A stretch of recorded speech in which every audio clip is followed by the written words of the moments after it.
রসুল যখন মুস্কি হাসতেন, ইজা তাকাল্লামা রুইয়া নূর ইয়াখরুজু মিন বাইনা সানায়াহু, আল্লাহর নবী যখন মুস্কি হাসতেন, কথা বলতেন, ভিতর থেকে যখন দাঁত গুলিয়ে দেখা যাইতো, মনে হতে যেন ভিতর থেকে নূরের টুকরা চমকাচ্ছে।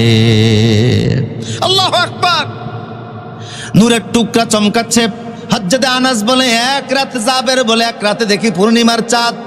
আবার বিশ্ব নবীর চেহারা, আমি একবার রসুলের চেহারার দিকে তাকাই, আবার চাঁদের দিকে তাকাই, আমার কাছে মনে হয়েছে চাঁদের গায়ে কালেমা আছে, রসুলের চেহারার মধ্যে কোনো কালেমা নাই। এমন রসুলকে ভালোবাসা কোথায় যাবেন? ভালোবাসা যাবে তো ইনশাআল্লাহ। বাংলাদেশে মুসলমান প্রমাণ দিয়েছে, ভারতের নূপুর শর্মা বেয়াদব যখন আল্লাহর নবীর চরিত্র নিয়ে কথা বলেছে, বাংলাদেশের এমন কোনো জায়গা নাই যেখানে রাসূলের শানে একটা মিছিল হয় নাই। এমন কোন মসজিদের ইমাম নাই, মুহাদ্দিস নাই যারা প্রতিবাদ করে নাই। সারা বিশ্বের কাফেরেরা দেখেছে বাংলাদেশ এমন এক দেশ রসুলের বিরুদ্ধে কথা বলে, অথচ এই দেশের মুসলমানরা চুপ থাকে না, মুসলমানরা গর্জে উঠে, যে কোনো বাতিলের বিরুদ্ধে মুসলমান দাঁড়িয়ে যায়।